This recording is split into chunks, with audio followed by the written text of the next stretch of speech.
welcome to the Cabrillo Unified School District Governing Board meeting. Today is Thursday, August 8th, 2019. Welcome, everybody. So we'll do a roll call. Roll call. Mary Beth is here. Tim is here. Fran is here. Sophia is here. Lizette is here. Yay. Okay, good. Item number 3, comments from the public related to items on the closed session agenda. We do have one from Kelly Stack, who I do not see here right now. She took us.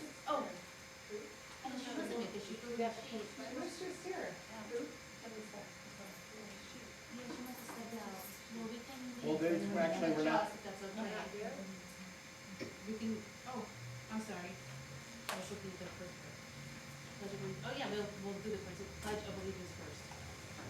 Did you Sorry, want? looking at the close the part. Did you want to report the action of the closed session? Yes, Number sorry. 5. Sorry about that. And I've been complaining, Mary Beth, I can't see up close anymore, so I might have to start taking my glasses off. That's no problem. Glasses. Sorry, up, down, up, I won't be down. able to see you guys anymore, but I'll be able to actually read, so apologies. Yes, we did take action in closed session today, so the governing board voted 4-1 in closed session to approve and grant an interdistrict transfer appeal to continue attendance in Cabrillo Unified School District with conditions. That was the action taken in closed session. So now. Sorry for that. No, thank you very much. I literally see much better when I listen to it. Now the pledge of allegiance. I pledge allegiance to the flag of the United States of America and to the republic for which it stands, one nation, under God, indivisible, with liberty and justice for all.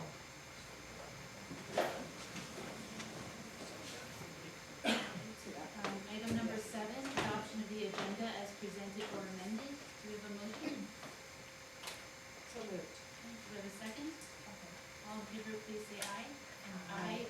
Passes 5-0.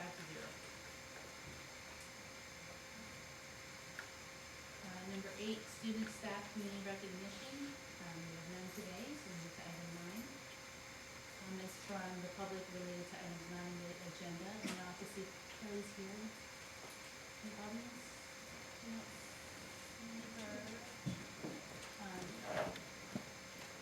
Point of our order for adopting this extra, is it okay if we shuffle this around or for when she's back, or do we need a motion to do so? Basically on the agenda. You could move later to return to 9. A normal point of order is you would, at this point, change the agenda. You've adopted the agenda as presented. It's probably not likely that you would go back, but as a point of presidential privilege, you could do it if the board voted to do so. So do we have a motion? Do we have a motion to amend the agenda to switch the order of these items so that we can revisit item number 9 when Kelly Stack comes back to the room?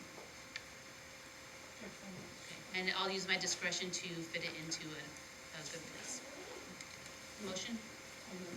Okay. Second was which one? Kim? Okay, all in favor, please say aye. Aye. Passes 5-0. Okay.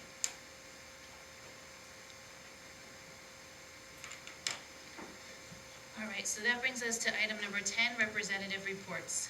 We'll start with CUTA. Heidi.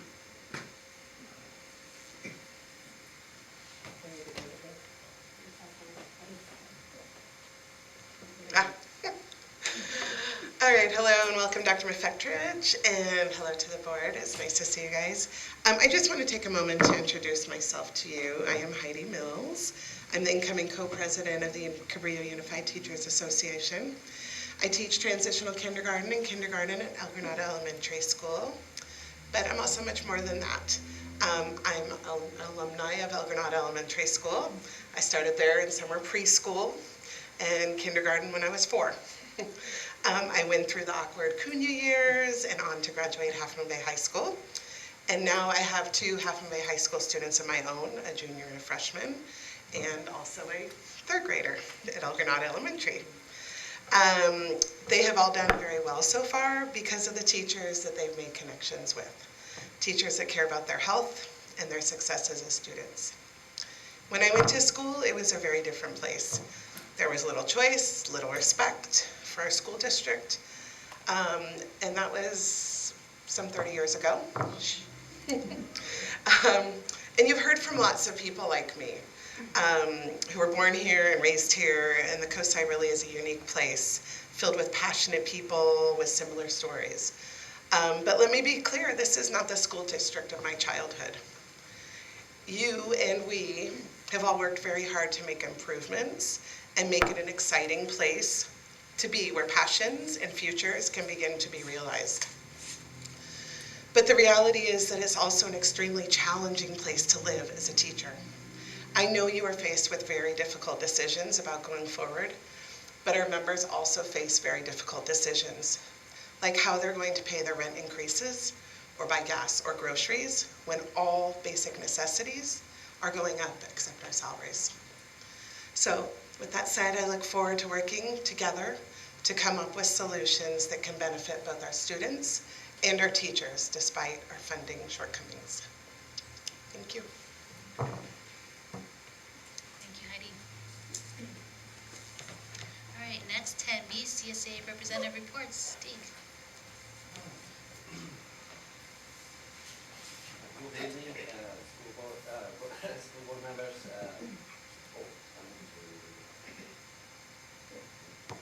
There, yeah. Good evening, school board members, Superintendent Dr. McPherrick, and administration. So CSA members have been working all summer here to get it ready for the next school. So when teacher and staff go home in the spring, we go to work and start working to get it ready for the autumn when the school starts again. And so today with the high school had our students, the freshmen, coming in, and we delivered, I think it was 270 Chromebooks to one-to-one at the high school. And yeah, so everyone gets ready for the new school year, and we also, CSA, want to say to the board and to the superintendent too, we're looking forward to work in this tough time is coming up here, so we can all keep our classroom clean and having staff everywhere that we need for our kids. That's all. Thank you. Thank you very much, Stig. Okay, that moves us to item number 11, reports, information, and presentations. 11A, multi-tiered system of support, MTSS overview presentation. I'll pass the baton to Sean. Would you like to give an introduction? Yes, I'd just like to say that the district, like many districts in California, have been working on planning for implementation of multi-tiered system of support. You'll see here the title is All Means All. Tonight it will be Dr. Holly Wade and Dr. Leticia Patia, our new Assistant Superintendent of Curriculum and Instruction. Thank you for joining the team. They will present. I recently had the pleasure of going with psychologists, teachers, principals, and some senior staff here to a conference in Long Beach that was paid for out of categorical funding and a grant that supports this work. I do think that this is best practice in the state of California. It's expected of us. We're in cohort 3, I believe, and so I am impressed by the work that is happening, and I know that it will take a lot of us to make sure that we focus in on this motto, all means all, every child, every day, and implementing practices. I know that the teachers and other support staff will be critical to us doing that, and I thank Dr. Wade and Dr. Patia for leading us and giving us an overview of multi-tiered system of support tonight. Good evening, President Lane, board members, Dr. McFetrick, Ms. Acosta. We're happy to be here to give you yet another update on multi-tiered system of support. As you know, we were recipients of a grant in the spring of 2018, and we have been diligently working on our plan. Tonight, we're going to review with you kind of our roadmap for delivering on the framework of multi-tiered systems of support in Cabrillo Unified, our goals and our next steps. I have to say the umbrella is in my office. I was going to bring it over. I thought maybe not tonight. But anyway, MTSS is truly an umbrella framework that encompasses all of the many initiatives that we have tackled in the past in school districts across the country. Many of you will be familiar with RTI, Response to Intervention.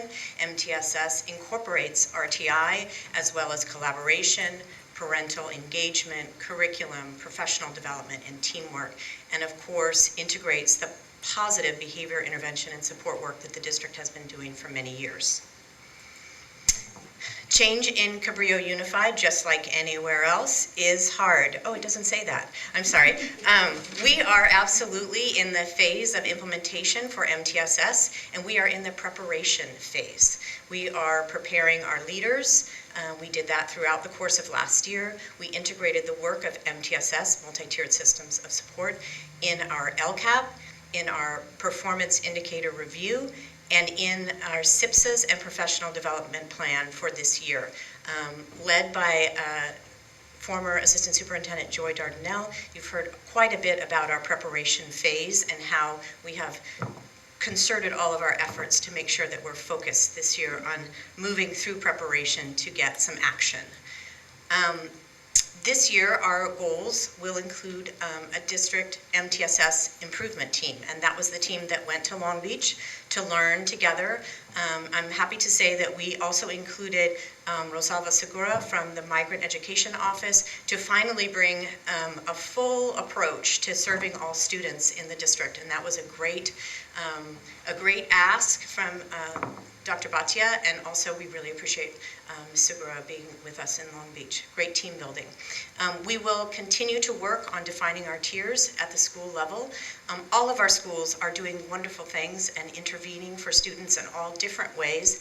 Really, MTSS allows us to coordinate those efforts. So the coordination of all of our intervention efforts is what the core and the framework of MTSS is all about. Dr. Bhatia will talk to you about inventorying our current initiatives, of which there are many.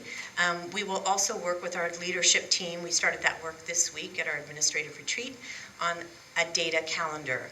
Looking at a continuous improvement cycle, you must return to the data frequently to see if students are making progress based on the interventions that you're providing. We will create a data protocol, and we will link that system to a conversation that happens on a regular basis at our leadership teams.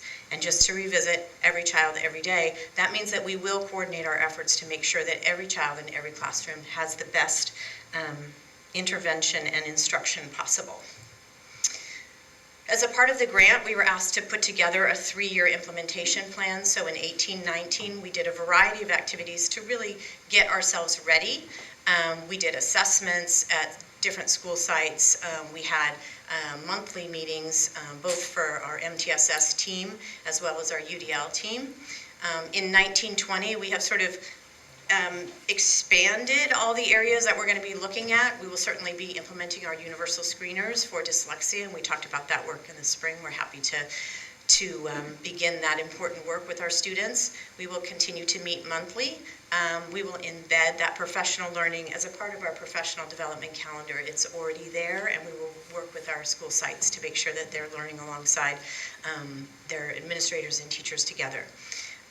We will also apply for a preschool inclusion grant, which will help us to really begin to address our early learners with efficacy in inclusive settings. So Ms. Segura and Ms. Ibarra and I met today to talk about our grant, which is due on Monday. Oh. Anyway, we're excited about that. There's quite a bit of resource available to us, and we're very excited to expand what we can offer for our students for early intervention and early education in the district. 2021, these are things that we believe we'll be doing, but that will be work that we continue to modify as we get through our year this year. And now I'm pleased to introduce Dr. Bhatia, because I would never say foci, but she does. So now you know. I also wanted to just impress upon you that we have also, regarding our intervention teams, every one of our schools will be implementing a coordination of service team meeting, which is a way for schools to focus on particular students that are having issues with attendance or academics. And all of our schools have have committed to holding those meetings on a regular basis. And I think that will help us make sure that students don't fall through the cracks. So thank you, and I will finish. Great job, Dr. Wade. Good evening, President Lane, board members, Dr. McFetrich, community. I'm very happy to be here. And so as Dr. Wade was mentioning, we have 3 foci out of the list that she just talked about. And remember, I'm an English learner, so I have learned it's not focus, it's foci when it's plural. That's why I used foci. And so definitely our number 1 goal, we need to make sure that our students feel safe. And in order to do that, we want to focus on cultural responsiveness. And I'll talk to you a little bit more about our work regarding number 1. Later on in the PowerPoint. Number 2, we need to make sure that our systems are aligned and meet student needs. And in addition, alignment of professional learning for all of our staff. And we already talked about this. This was our PLI team at MTSS. We had lead teachers, school psychologists, our superintendent, district cabinet members, and principals. And if you recall the previous slide under the MTSS umbrella, we also have a parent component, and that is the reason why we strategically chose Ms. Rosalba Segura to make sure that she also is included in this district effort to make sure that we also embrace and wrap our families into the goals of MTSS. Now here, one of the goals of the foci this year is to make sure that we understand where we are. Being a brand new team, we have to first inventory our systems of support. And I'm going to give you an example using peanut butter. Has this ever happened to you when you think you're out of peanut butter, you go to the grocery store, buy peanut butter, you come back home, put it in your pantry, and at least that's how my pantry looks like. I end up finding 2 half peanut butter jars in the back. One is expired, so we need to sunset that, and the other one is still edible. And so taking this metaphor, we need to do this here in Cabrillo. We need to inventory our systems, our curriculum, our programs, make sure that if we have some programs that we need to sunset, we do that if they've expired. If we have programs that with a little bit of tweaking, we can still utilize, and it is aligned to our CLAP goals, our board goals, our district goals, then and only then we will then approach to making sure that we explore programs that are aligned to MTSS. Now, the heart of the work, I'm sorry about this, typically any implementation takes about 3 to 5 years to see the full effect. So this will take time, and we all need to be patient. Our MTSS team is planning to meet monthly in order to establish targets, and we will do this by making sure we use evidence-based practices. And like I said, we need to make sure we inventory first to make sure that we don't already have systems, programs, or services that might be duplicate.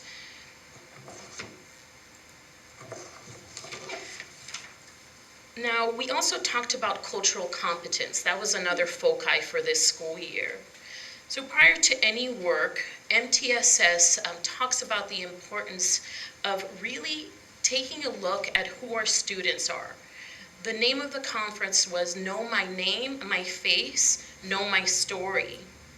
And I want to take some time, and thank you, Dr. McFetrich, for making sure that we explicitly define what implicit bias is. And these are the attitudes or stereotypes that affect our understanding, actions, and decisions in an unconscious manner. And please, I want to point that out, it's unconscious. All of us, doesn't necessarily need to be connected to race. We all have our implicit, unconscious biases. And we have to make sure that we address these face on. The next slide here will talk about the 5 keys to challenging implicit biases. Disproportionality in discipline. The state of California is really taking a lead in making sure that we look at specific demographics of students to ensure that we are not overclassifying students in any particular program, such as suspension, expulsion, referrals, over referrals to programs of special education. The next challenge is disproportionality in special education.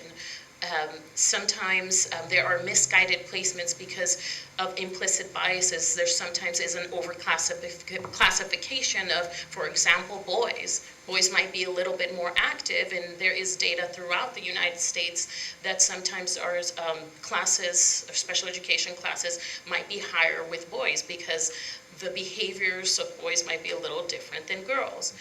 The next one is teacher mindset and beliefs. Sometimes, and again, it's unconscious, we might underestimate the intellectual capacity of culturally and linguistically diverse students, often girls, inside the classroom. And the concept of tracking is not new, but there also are some unintended policies and practices that may lead to placing students of color or students of certain demographic areas into a track that will not lead to college and career and will not address the mission or vision of districts. And lastly, dominant discourse. This is ways of thinking and talking about students and families that sometimes diminish, underestimate, or even pathologize them.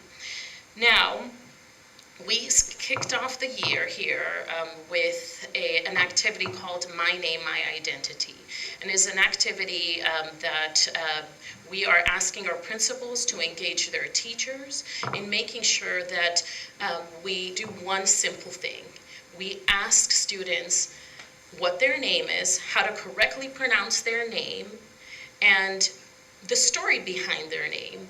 And we hope that activities such as My Name, My Identity can help in making sure that we build that relationship between students and staff. Because again, you might have the best educator, a cake cancella in front of a classroom, but if a student doesn't feel safe or comfortable or feel they have formed a relationship, it doesn't matter what great strategies or curriculum are being used, that child will not be able to learn.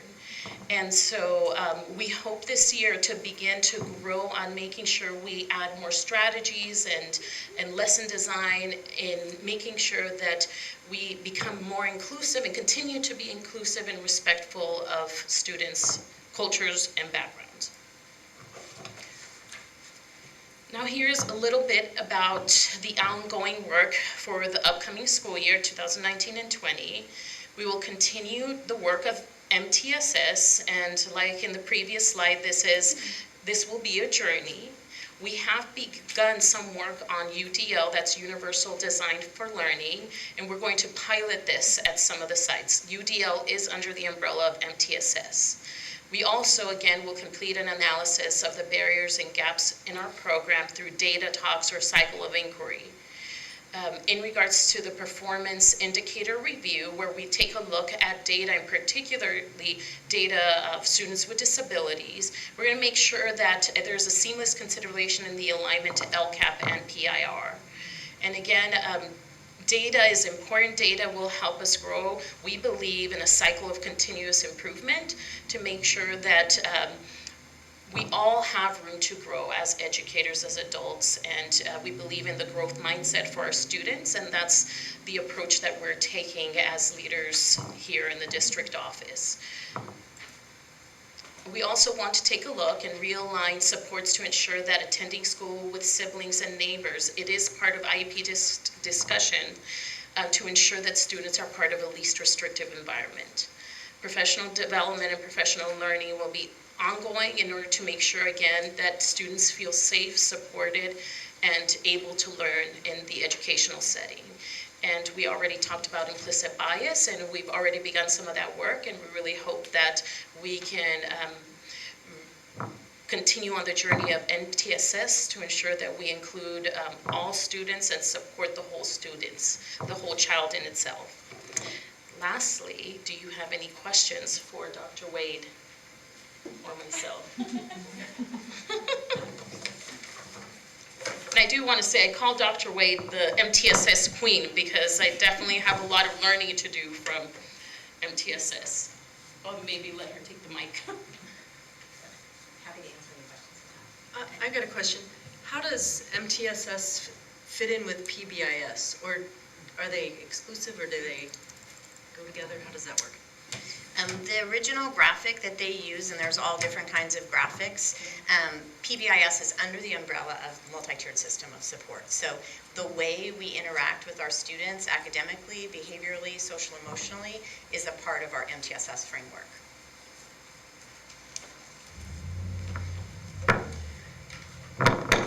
With MTSS, it sounds like there's a lot of, diagnostics and support for individual learners. And certainly that's admirable. And the goal of this district is to support every student. How does that integrate with best practices for supporting all of our students? I mean, is there a component that says this is the base that everybody needs and deserves before you have to get into remediation? Sure. So in Tier 1 instruction, which is core instruction, more than likely somewhere between 60 and 80% of your students will access that first tier of instruction without any modifications or accommodations to that learning. It is that Tier 2, and in the district I'll give you an example of our reading intervention program. We might have students that are not accessing in that Tier 1, making progress in their reading. So at all of our elementary schools we have reading intervention teachers, and that's a great example of Tier 2. So some of the things we're putting into place at the elementary level are universal screeners to make sure that when students aren't meeting benchmark or are showing signs of risk, we're able to get in there immediately and try to remediate that particular challenge. And as a follow-up, in the future, maybe we can talk about how visual and performing arts as a base impacts vulnerability.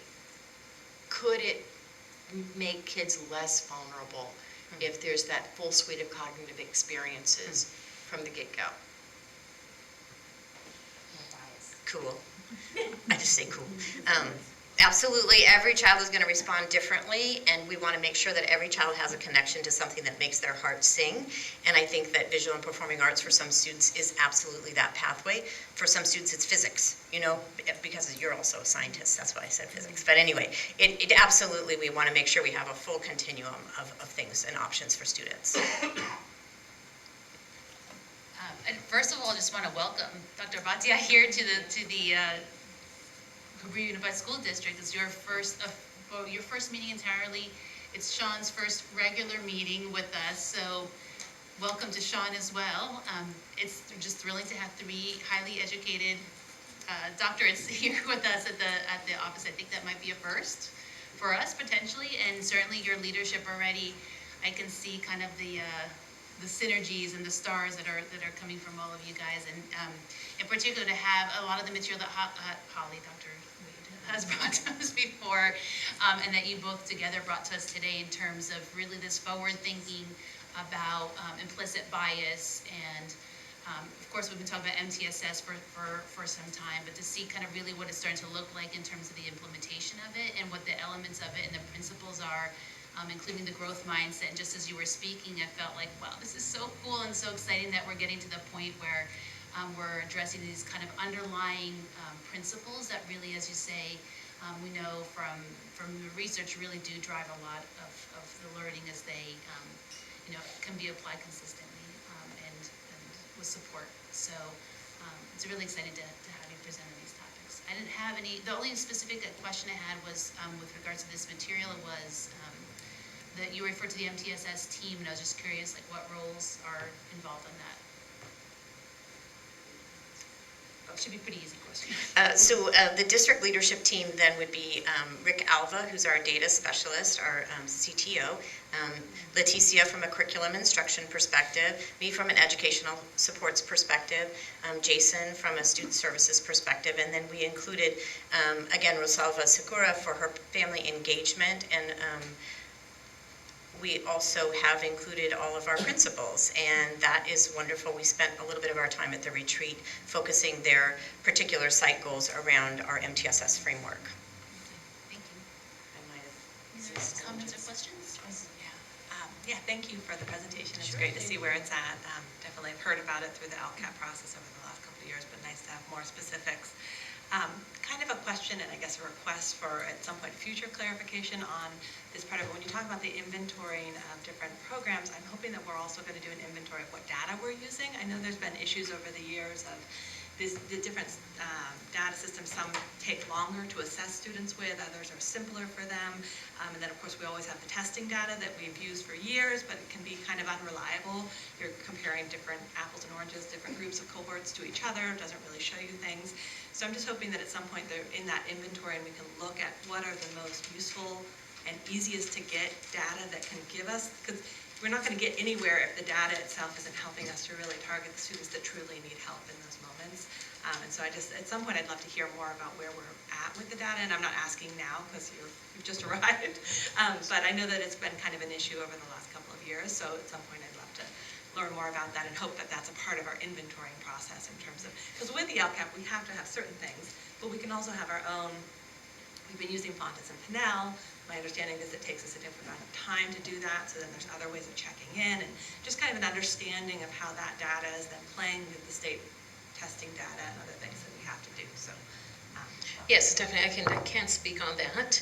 And so actually Dr. McFetridge and myself, we've already had this conversation, and we are in the process of giving out a survey to our sites in order to determine what formative assessments are we using, because we have our summative assessments, and of course those are the state required assessments. I know that Dr. Wade is also implementing DIBELS, and that will give concrete data for us to really dig in and determine where what the language needs are for our students. But definitely yes, I can bring back a summary of the different assessments that we use after or we even later as we start getting data, kind of saying why this one works better, and just with that mindset too in terms of teacher actual use in classrooms, how that works and how it's the most effective for them. I just wanted to kind of make sure that that's a part of it. Yes. Anyways, that's all. Thank you. Thank you. We're glad to hear you doing so. Unless there are any other final questions or concerns, thank you very much.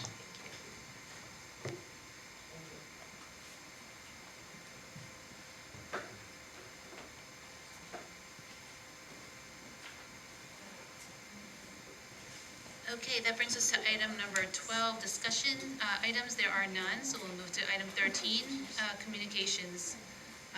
Freya, do you want to start communications? I just want to talk briefly about the meeting on Monday night, and I don't believe that I mentioned at the time just that thanking of this community for the strong support that they've given over the years for bonds and parcel taxes, and just a plea for continued support in the future for the renewal of this parcel tax. It's not an increase. We need it desperately to maintain that bottom line of our district, and the community has come out so many other times in the past, and I just kind of want to give that plea. And we're hitting the ground running, trying to figure out the campaign and strategy, and there's just so many people in this community that are willing to help, so we really, really appreciate that. And then school starting, registration today, tomorrow at the high school, it's all coming together. As soon as the weather gets nice, they go back to school. Is that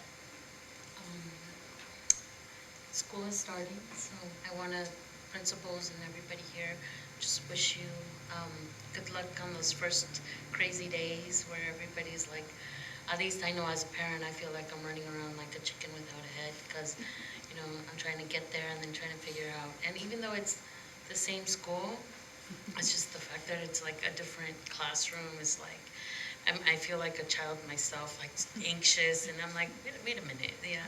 So good luck, and I will be looking forward to visiting and supporting you all, and doing my best just to support and be there, not only as a parent, but as a board member as well. So.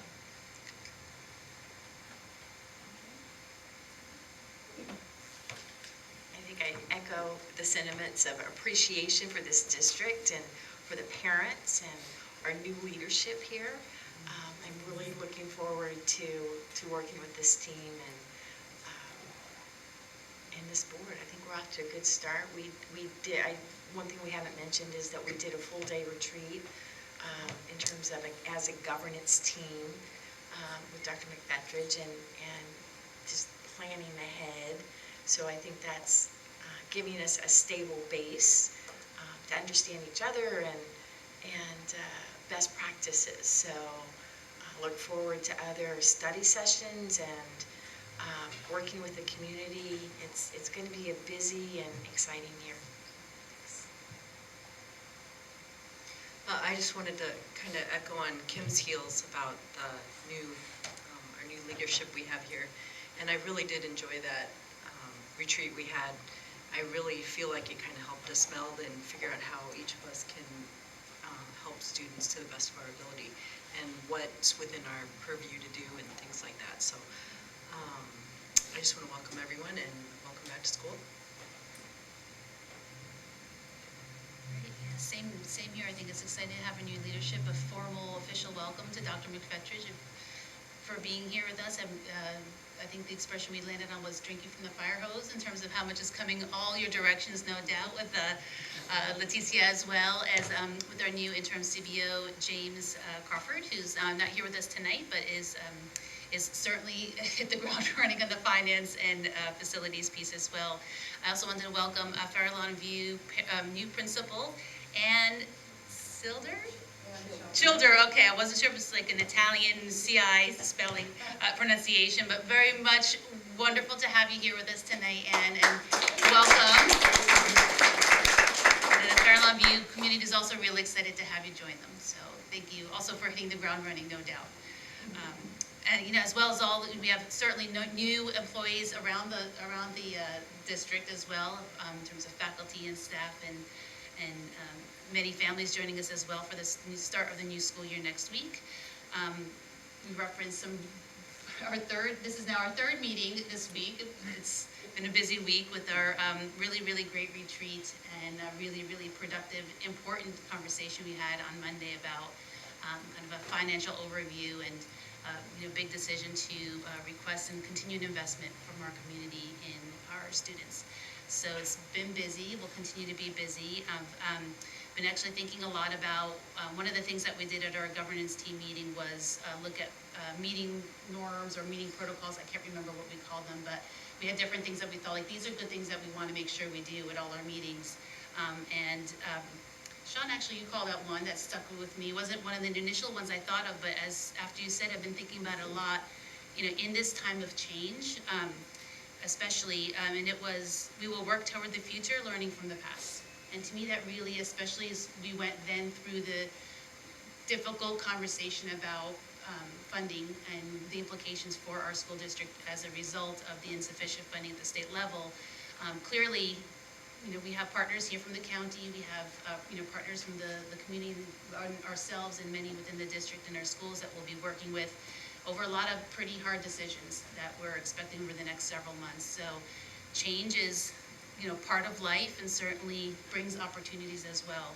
So it's something that I've been thinking about a lot as we, have the choice now, each individually, to come together and take advantage of this opportunity, really to see how we can both bring ourselves to fiscal solvency despite the injustice of it all, if I might just add, that of the situation, but also sometimes change does bring opportunities. So if there's ways that we can realize it as such, then I think that's really, in the best interest of our kids to do so. So anyway, that's the kind of stuff I think about at night when I can't sleep. So okay. So we will move then communications from our superintendent, as our student board member is not here today.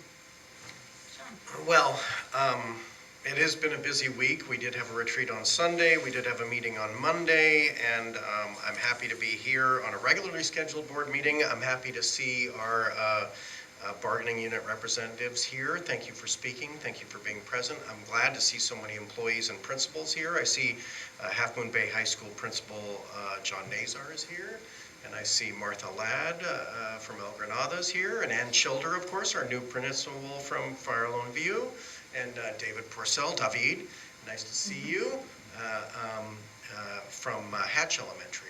And we have our district nurse here. Thank you for joining us. And we have Jason Owen here, and I see Steven here, and thanks to the county office folks for joining us again tonight. It's an exciting time. I mean, I think it's very exciting for me coming as an outsider to the district to see the great work that's been done on some facilities. I understand that there have been some hiccups, but I was able to watch and walk into the Cunha Building C, and it is gorgeous. In my former district, if any high school or any middle school had Hatch Building C as it stands currently, they would be pleased as punch. It's a beautiful music room, it's a beautiful science wing, it's a beautiful art room. I just think that's important for everyone to celebrate, even knowing that I know that it caused pain and worry in this district. I think it is an opportunity, and I think that district, the district has delivered on a great building on Building C. I've also seen at Cunha Intermediate School. At Hatch Elementary, I know there's a lot of changes happening at Hatch Elementary. I know they're painting the blacktop. Thank you. I was searching for that word, and I know that new trees are being installed there. And so I'm really excited about that. I think it's great to see what a great shape Pilarcitos and La Costa is in. And now I understand that we have an opportunity to get back on track to review and to renew our facilities master plans so that we can deliver wonderful, modernized facilities at El Granada and Far Lone View, and also at Half Moon Bay High School in the future, not to forget Kings Mountain. We need to review and update the facilities master plan. We need to continue working on making sure we can deliver on the promise that we made to the taxpayers about the bond, and we intend to do so.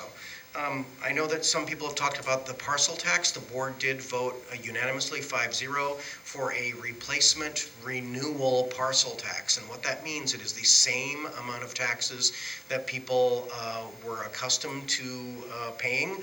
It's $150 per parcel. It represents $1.6 million. As a district employee, now that it has been voted on by the board to go on the ballot, and all the work we had to do with the county to get it on the ballot, I cannot advocate for it, but I can provide information about it. And again, this is a replacement parcel tax, a renewal of the parcel tax. It is $150. It is no new taxes. It's the same amount that the community's been so kind to give us, and it represents $1.6 million for our budget. It would be something that we would need to consider going forward. If the parcel tax did not pass, we would have to cut an additional $1.6 million each year. As it stands, we also know, having heard on Monday, that we have work to do with the county to make actionable cuts by first interim in December because of the underfunding, the inequitable and unfair funding that we get from the state of California. There are many reasons that we will go into in the fall and in the winter to describe our funding issues, and I know that we have set up a time at the library, I believe on September 10th, where we can talk about funding issues in the state of California and in Cabrillo Unified, and I was working a little bit on materials for that meeting today, but I think that will be something that we will all need to spend a lot of attention, and in September we will be bringing unaudited actuals to talk about that. Regardless of the challenges we face, I do want to say that I think there are opportunities for us to grow and to be better. And Heidi Mills spoke about this. This is a better district than when you were here as a kid. We are doing great things in this district. It is a testament to the staff and the commitment of the staff here. Regardless of the challenges we face going forward, if we are calm, if we're kind, if we're professional, if we're honest, if we're forthright, if we're transparent, if we continue to do the work we need to do, I have confidence that this community will come together, that this staff will come together, that this team will work together in the best interest of the children and families we serve.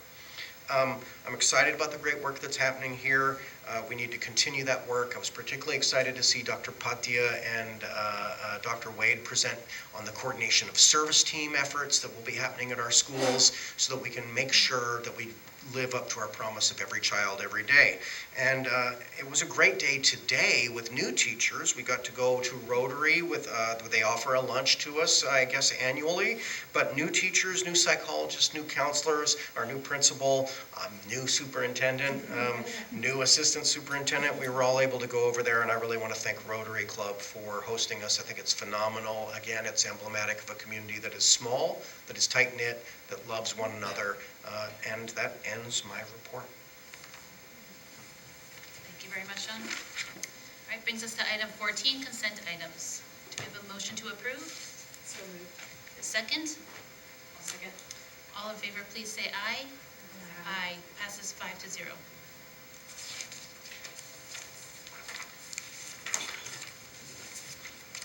All right, item 15, action items. 15A, proclamation of Hispanic Heritage Month, September 15th, 2019 to October 15th, 2019. Sean. It is an honor to bring to this Board of Education a proclamation that formally recognizes the countless contributions that Hispanic Americans have made to this nation. As staff recommends that the board accept and approve this proclamation that proclaims September 15th to October 15th as Hispanic Heritage Month. I would like to take time to read the proclamation. I think it's important, particularly considering the students and families we serve in the district, the rich Hispanic heritage that exists in the state of California, in San Mateo County. Indeed, our district, Cabrillo Unified School District, is named after one of the first explorers of the California coast from Europe. Cabrillo, who I think in the 1540s came up to this area, later died in Santa Catalina Island. But I think it's important for us to keep perspective on Hispanic Heritage Month, and so we offer this proclamation to the board. Whereas from the early settlers of the New World to those reaching for the American dream today, Hispanics have shaped and strengthened our country. And whereas the month of September 15th to October 15th was designated as Hispanic Heritage Month by the United States Congress in 1988. And whereas Hispanic, Latino, Latina, or Latinx individuals represent a wide range of nationalities and backgrounds, including Mexican, Puerto Rican, South or Central American, or other cultures or origins regardless of race.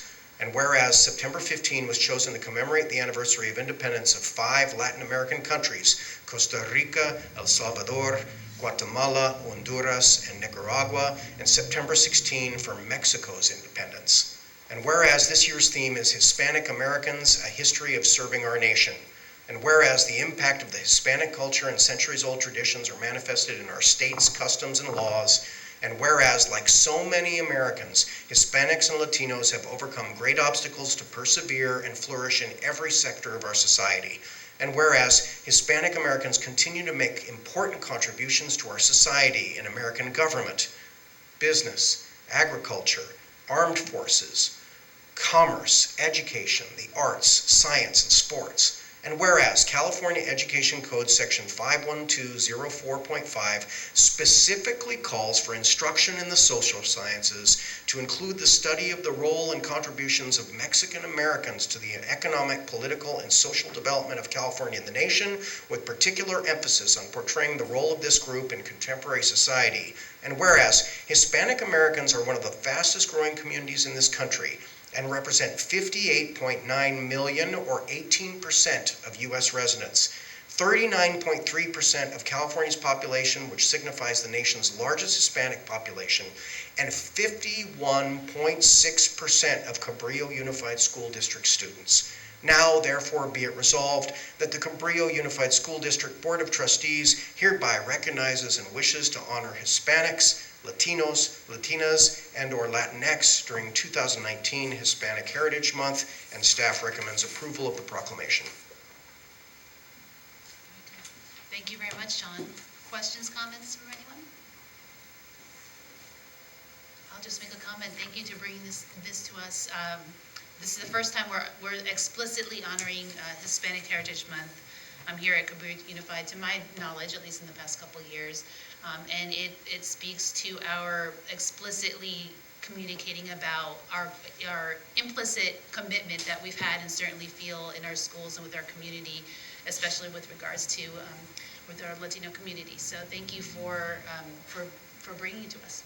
I want to thank Dr. Patia for helping put the proclamation together also at my request. Thank you very much. I just do think it is fitting for the board to consider it, and I do hope that this will be an annual proclamation going forward so we can always remember the rich heritage, the rich culture, and the ongoing contributions to the fabric of Cabrillo Unified School District and the Coast Side that Hispanics and Latinos, Latinas, Latinx represent for us. I also want to thank both of you for bringing this, especially since 51% is of Latin descent here at the district for our students. And also, the time couldn't have been better since there is a lot of negative turmoil with immigration and things that are happening currently. So this is something very positive, something to celebrate, something to feel proud of, and thank you, especially since I was also at one point an immigrant and undocumented, so thank you very much. Just to add to that, I think taking the time to commemorate the different groups. I know in the past we had an Autism Awareness Month, similar kind of concept, and LGBTQ I think comes up in October. So I think the idea of honoring the diversity that we have in our community on different parameters, ethnicity, culture, gender, sexual orientation, neurodiversity we talked about a lot as well. I think, we live it every day, and that's certainly the goal, but to take the time to outline specifically, some of the many, many reasons that we do honor it, I think is important and special. So thank you again. Well, our next step will be to translate the proclamation once you vote on it to approve it, or did I miss that? Did you vote? Not yet. You need a motion. Yeah. Assuming you vote, we would translate it also, and then we would work on working with our principals to make sure that we celebrate Hispanic Heritage Month in our schools where it really matters. So this is a proclamation. So is this a roll call or en masse? I think there was a. I'm just clarifying for en masse. I don't think you need a roll call vote. That's not requested, but if it doesn't say, oh. I think it is on the thing, but I wasn't sure because of That's fine. proclamation. We can do it that way. Okay. All right, so do we have a motion to approve first? Okay. Do we have a second? A second. Okay, so we will do roll call vote because worst case we don't. Freya, can you start? Aye. Passes 5-0. Thank you, everybody. Okay, item 15B, hold public hearing for 2019-2021 contract initial proposals and approve as submitted by the Cabrillo Unified School District and the California School Employees Association. Sean. Yeah, I'll just briefly give a brief overview of this. Negotiations happened. This is the first step for us, for you to approve the negotiations and the contract initial proposals. There is a public hearing. You will ask for any members of the public to make comment if they prefer. And then the next step would be for us to take some other steps to make sure that we submit paperwork to the county so that we can enact the salary portion. Motion to approve? So moved. Do we have a second? Any questions or comments? Okay, seeing as there are none, wait, because we have to hold a public hearing. So we will commence the public hearing. Are there any comments on this item? Please come forward. Seeing as there are none, we will close the public hearing. And so we will proceed to vote, if that's the correct procedure. Okay, so this is just a regular item, so we will vote en masse. All in favor, please say aye. Aye. Passes 5-0. Thank you. All right, item 15C, resolution number 1519, matter of identifying the district representatives. This is also a resolution. It's pretty pro forma in districts for us to provide you a memo where we name out leaders in the district that would have signature power, my name, assistant superintendents, chief business officer, et cetera, et cetera. And so it's pro forma. We're just asking the board to vote and on this resolution so that we can go ahead with these signatures.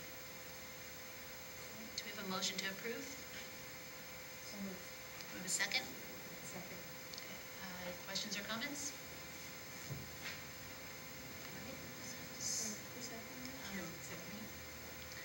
All right, so seeing as there are no questions or comments, we'll proceed to vote. And this is a resolution, so we'll go roll call, starting to my right. Brianna? Aye. Aye. Passes 5-0. All right, item 15D, approval Cabrillo Unified School District Governing Board Policy 5141.41, prevention of sexual misconduct and abuse in school update, and adopt the proposed revisions. One of the many responsibilities of educators and school staff, district staff, is the responsibility to protect students from sexual misconduct and abuse. The governing board is included in that. The superintendent, administrators, teachers, other support staff, school volunteers, parents, et cetera, all take part in that.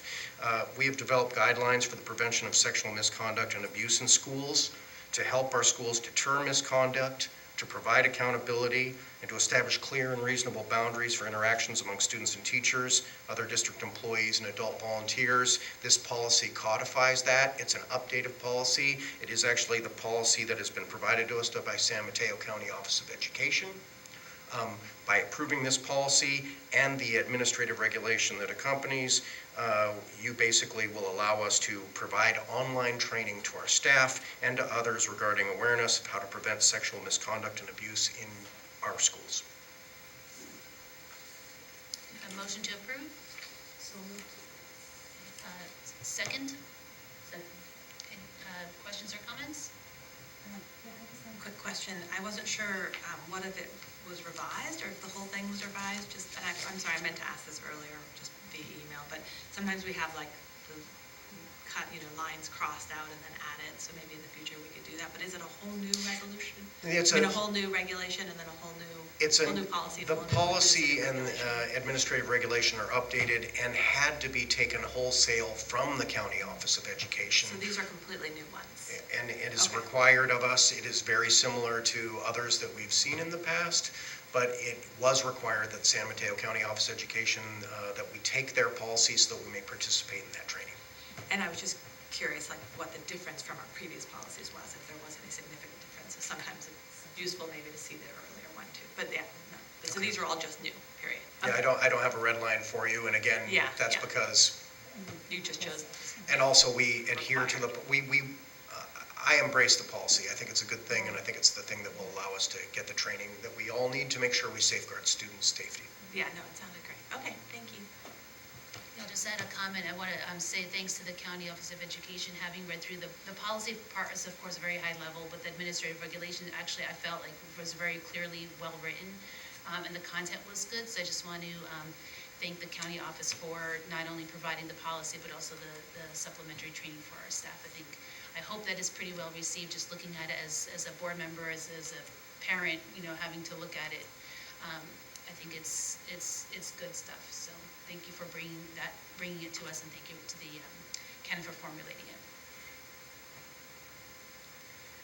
Okay, so we will.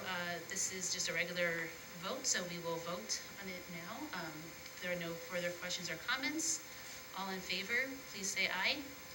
Aye. Passes 5-0.